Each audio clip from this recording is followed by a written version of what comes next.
देख रहे हैं सक्षम भारत टीवी। पूज्य बनते विनाचार्य, इनको मैं आमंत्रित करती हूँ स्टेज पर कि वो अपने मनोगत व्यक्त करें।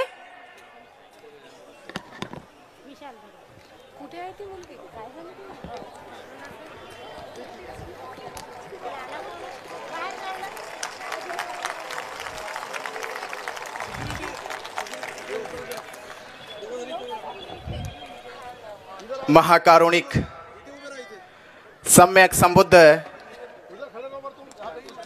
चक्रवर्ती सम्राट अशोक, परम पूज्य बाबा साहब डॉक्टर अंबेडकर और नागपुर की दीक्षा भूमि पर आप सभी क्रांतिकारी धम्म उपासक धम्म मित्र, आप लोगों की ये जनसलाब, आपकी भावना महाबोधि महाविहार को मुक्त कराने के लिए आपकी ये ऊर्जा, ये ताकत, ये जाहिर करती है कि आपने संकल्प कर लिया है, आपने निश्चय कर लिया है कि ये लड़ाई अब तब रुकेगी जब महाबोधि महाविहार ब्राह्मणों से खाली करा लिया जाएगा।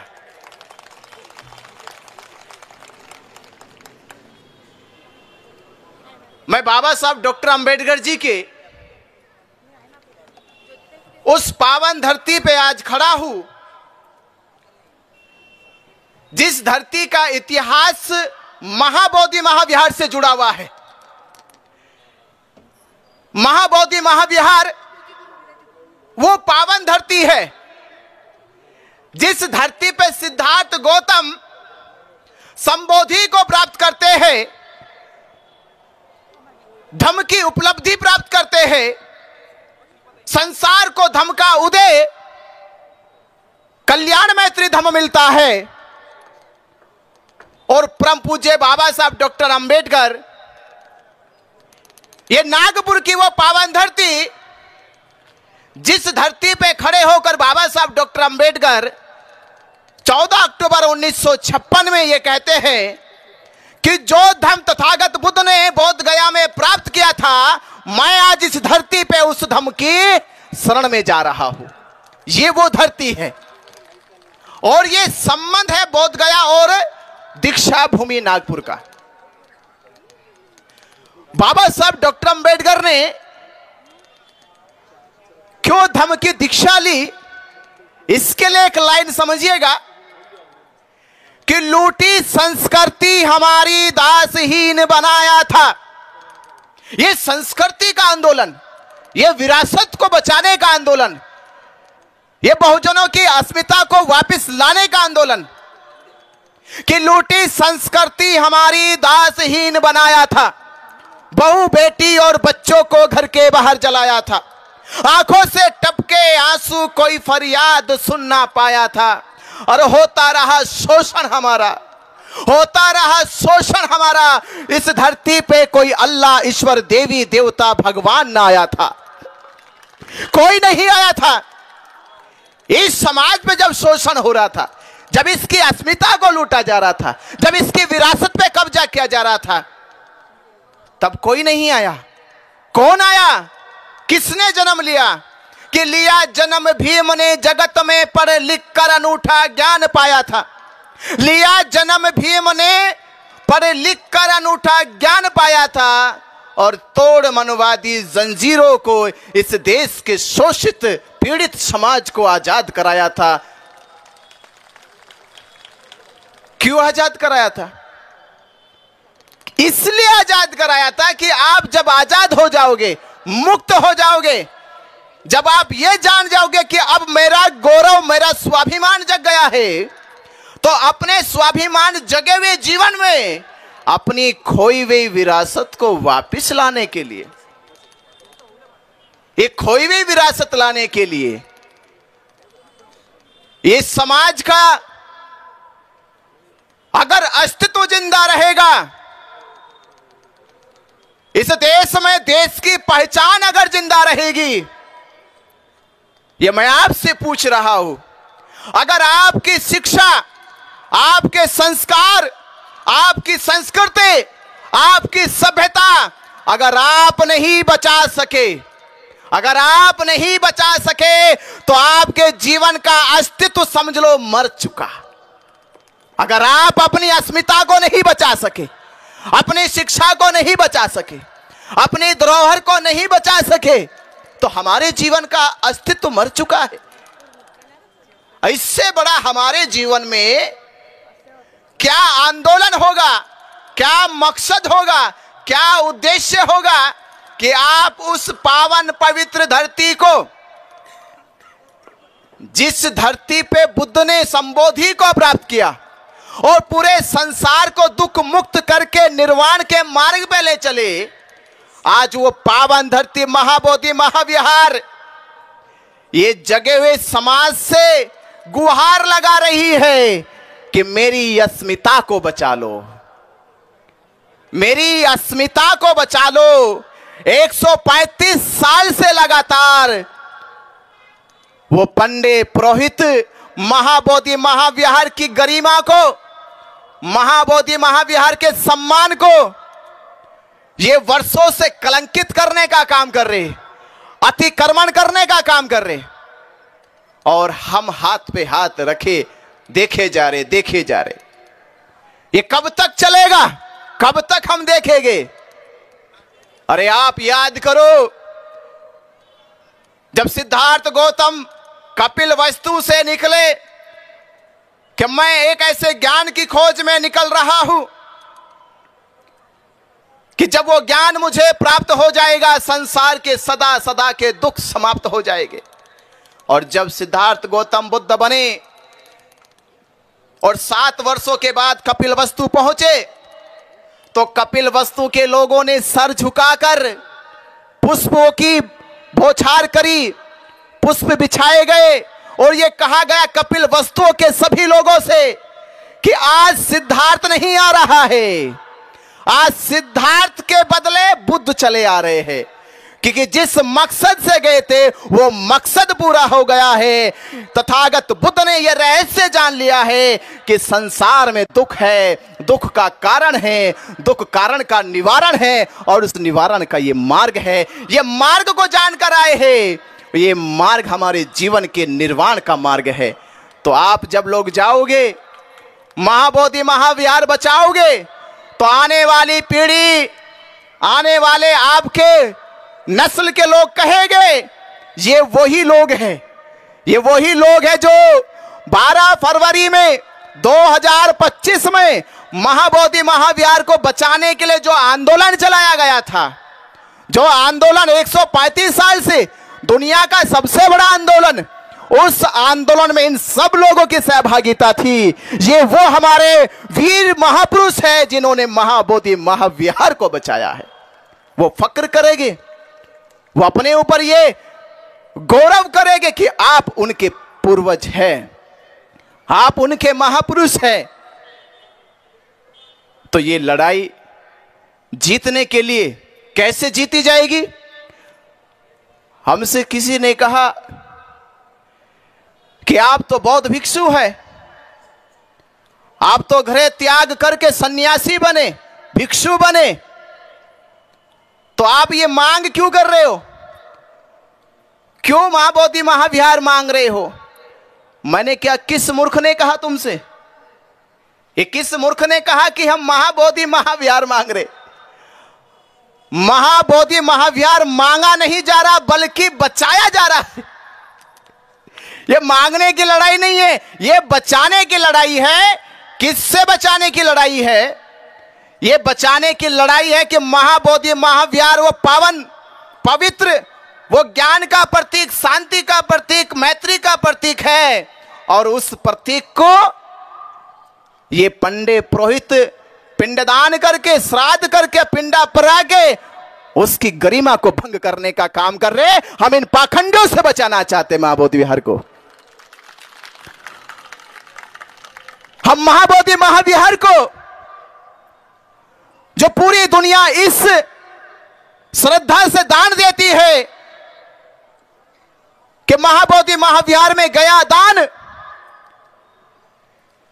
वहां के बौद्ध भिक्षुओं को प्रशिक्षित करेगा, वहां के बौद्धों के लिए कॉलेज यूनिवर्सिटी बनेगी, वहां के बौद्धों को धर्म प्रचार प्रसार करने के लिए सुविधा मुहैया कराई जाएगी।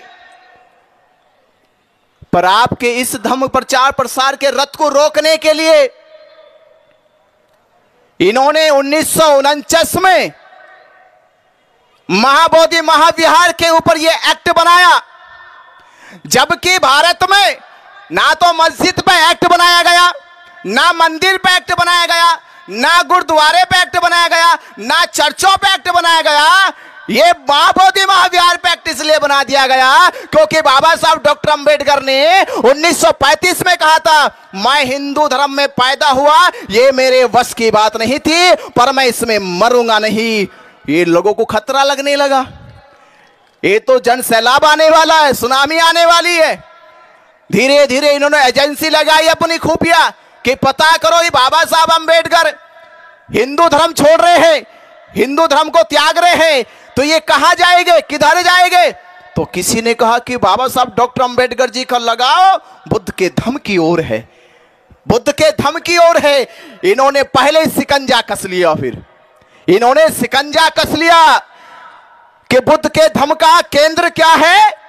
महाबोधि महाविहार बोध गया है, कि बोध गया पर कब्जा कर लो, और जब बोध गया पे कब्जा हो जाएगा तो इनके धर्म प्रचार का जो रथ है वो रुक जाएगा, वो गति नहीं करेगा। भारत में बौद्ध धर्म का प्रचार प्रसार ज्यादा तेज नहीं होगा, और यही कारण है मक्का मदीने पे मुसलमानों के मौलवियों का प्रबंधन है। वो जो चाहते हैं वो नियम सर्कुलेट करते हैं, पूरे संसार में वही नियम चलता है। यरूशलेम वेटिकन सिटी के चर्च में जो नियम बनाते हैं ईसाई लोग, पादरी लोग, पोप लोग, वही पूरी दुनिया में चलता है। हिंदू लोग भी अपना नियम बनाते हैं, अपने कानून बनाते हैं, पर बौद्धों के पास अपना धर्म स्थल नहीं है। वो क्या नियम बनाएगा, क्या नियम सर्कुलेट करेगा, क्या बौद्धों के प्रचार के लिए वो बैठ के संगोष्ठी करेगा? और ये नहीं हुआ तो लोगों का विश्वास टूटने लगा। लोग कहने लगे, जैसे अभी अभी हमने मंचों से सुना और देश में जगह जगह कहा जा रहा है बौद्ध तो अल्पसंख्यक है, और हम मूर्ख लोग समझ भी गए हम अल्पसंख्यक है। हमें कहा गया बौद्ध अल्पसंख्यक है, जैन अल्पसंख्यक है, सिख अल्पसंख्यक है, और हम लोगों ने मान भी लिया कि हम अल्पसंख्यक है। आप मुझे बताओ, जो अल्पसंख्यक है आज तक उसे किसी ने अल्पसंख्यक नहीं कहा। जो अल्पसंख्यक है देश में उसे किसी ने अल्पसंख्यक नहीं कहा। बौद्ध इस देश का बहुसंख्यक है, जिसकी पहचान मैं बता रहा हूं। हमारे राष्ट्रीय ध्वज में जो अशोक चक्र है वो किनका है? वो बौद्ध धर्म का है। जो भारत रत्न दिया जाता है पीपल के पत्ते पे, वो किनका प्रतीक है? बौद्धों का प्रतीक है। जो अशोक लाट है वो किनका प्रतीक है? बौद्धों का। जो पक्षी है, राष्ट्रीय पक्षी मोर है, वो किनका प्रतीक है? बौद्धों का, मौर्य साम्राज्य का। भारत की जो आइडेंटिटी है, भारत की जो पहचान है, और प्रधानमंत्री और कुंभ मेले में योगी आदित्यनाथ कह रहे कि जब तक बुद्ध रहेंगे तब तक भारत रहेगा। इसकी पहचान बौद्ध है। तो भारत में रहने वाला हर एक व्यक्ति बौद्ध है। तो इस भारत का या इस दुनिया में अगर कोई बहुसंख्यक है तो वो बौद्ध है। और इस देश में जो अल्पसंख्यक है वो कौन है? अल्पसंख्यक कौन है? ये भारत जान नहीं पाया हमारा। इस देश में अल्पसंख्यक कौन है बोलो? शास्त्रों के आधार पे उनके वर्णों में लिखा ब्राह्मण, क्षत्रिय, वैश्य, शूद्र। तो उन चारों वर्णों में सबसे कम संख्या किनकी? तो अल्पसंख्यक कौन हुआ? जो हिंदू धर्म का वो ढोल पीटते घूमते हैं। तो हिंदू धर्म की जितनी जातियां हैं उन जातियों में सबसे कम संख्या किनकी? तो अल्पसंख्यक कौन हुआ? पर देश उसे आज तक अल्पसंख्यक नहीं कहा, क्योंकि उसने अपने आप को बचा लिया, सेफ जोन में लेकर चला गया। क्योंकि अगर भारत के लोग जान गए कि ब्राह्मण अल्पसंख्यक है, तो फिर राम मंदिर में जो हिंदुओं के नाम पे उन्होंने कब्जा करा, हिंदुओं के नाम पे राम मंदिर पे कब्जा करा, और राम मंदिर का पुजारी कौन बन गया? ब्राह्मण बन गया। चंदे का पैसा ब्राह्मण खाएगा। और ये बीटीएमसी एक्ट भी, बीटीएमसी एक्ट में 4 हिंदुओं के तो जिक्र करा, पर हिंदू कौन? हिंदू कौन? हिंदू ब्राह्मण। इसका मतलब ब्राह्मण बड़ा चालाक आदमी है। वो हिंदुओं को आगे करके अपने अल्पसंख्यक अस्तित्व को बचा लेता है, और लगातार ये ऐसे हिंदुओं को जो SC ST OBC है, उनका मूर्ख लंबे समय से, सदियों से बनाता रहा है, और उनके नाम पे मलाई और दान की लुटाई करता रहा है। पर अब ये बौद्ध समाज, 1949 का इतिहास कुछ और होगा। 1949 का इतिहास कुछ और होगा। भारत में बौद्ध गुमनाम होगा। इतिहास बदल गया है, और आज का बौद्ध समाज जग गया है। आज का बौद्ध समाज जग गया है। विरासत उसकी है जो छीन के दफनाई गई है।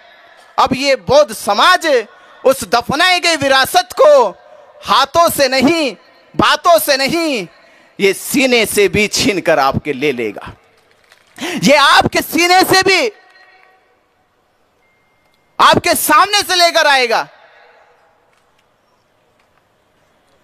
एक ऐसी फौज से लड़ना था जिस फौज का उस दुनिया में इतिहास लिखा गया कि उसने कभी हार नहीं मानी। तो एक राजा ने उनकी सेना से लड़ने का, अपनी सेना से वादा करा कि हम उससे लड़ेंगे, उसको हराएंगे, पर अपनी सेना को बताया नहीं, क्योंकि अगर बता दिया तो सेना डर ना जाए, सेनापति डर ना जाए। तो कहा कि हाँ, एक छोटा सा कोई मामूली सा कोई राजा है, और वो बहुत अकड़ के चलता है, बड़ा गुमान करता है, अहंकार करता है, उसको हराना है। तो अपनी सेना को ले चल पड़े, और ले गए तो जहां लड़ने का युद्ध भूमि बनाई गई, वो युद्ध भूमि एक नदी पार करके जानी थी। तो नदी पार करी गई नाव से, और जब नदी पार की गई, और नदी पार करके जब बोर्ड देखा, तो उस बोर्ड पे लिखा था, दुनिया का सबसे खूंखार राजा के युद्ध भूमि में पहुंच गए हो, इसे हराना मुमकिन ही नहीं, नामुमकिन है। इसे हराना मुमकिन नहीं, नामुमकिन है। तो सारी सेना कहने लगी अपने राजा से, राजा हमको मरवाने के लिए यही क्यों लेके आए? हमको मरवाने के लिए कोई और जगह नहीं मिली आपको? राजा ने कहा, अगर बचना चाहते तो चलो वापिस। तो जैसे वापिस चले, तो राजा ने पहले जो नाव से आए थे, वो नाव सब खोल के नदी में बहा दी थी। सारी नाव नदी में बहा गई।